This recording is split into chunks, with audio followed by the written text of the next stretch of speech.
தென்றலே மெல்ல பேசு சீரியல்ல இனிய எபிசோட்ல என்ன நடந்திருக்கு அப்படிங்கிறத பார்க்கலாம். இப்ப நம்ம கைப்புள்ளையோட பிறந்த நாளுக்கு நம்ம பரம கேக்கெல்லாம் வாங்கி வச்சு வந்து பார்த்தீங்கன்னா, செலிப்ரேட் பண்ணிக்கிட்டு இருக்கிறாப்புல.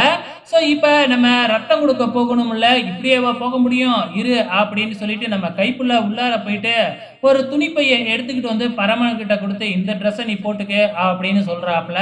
பரமனும் அந்த ட்ரெஸ்ஸ வாங்கி ஓப்பன் பண்ணி பார்த்தா, அது வந்து பார்த்தீங்கன்னா, நம்ம இளமதி குடுத்த அதே ட்ரெஸ்ஸு தான். அதெல்லாம் போட்டுக்க முடியாது அப்படின்னு ஆரம்பத்துல மறுக்கிறாப்புல.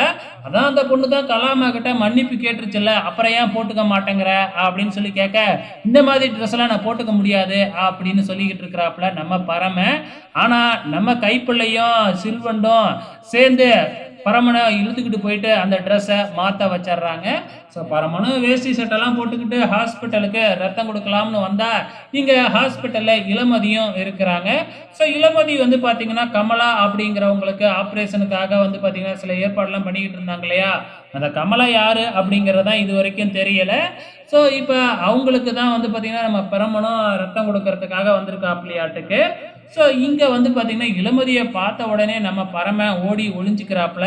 ஏன்னா நம்ம இந்த ட்ரெஸ்ஸு போட்டிருக்கோம், இந்த ட்ரெஸ்ஸோட நம்மளை பார்க்கக்கூடாது அப்படிங்கிறதுக்காக வந்து பார்த்தீங்கன்னா நம்ம பரம ஓடி ஒளிஞ்சிக்கிட்டு இருக்கிறாப்புல. கடைசியாக வந்து பார்த்தீங்கன்னா ரத்தமும் கொடுத்துட்டு வெளியில் வந்தால் அங்கே இளமதி நிற்கிறாங்க. மறுபடியும் ஓடி ஒளிஞ்சிக்கிறதுக்கு என்னென்னமோலாம் பண்ணிக்கிட்டு இருக்கிறாங்க, கூத்தெல்லாம் வச்சு பண்ணி வைக்கிறாங்க.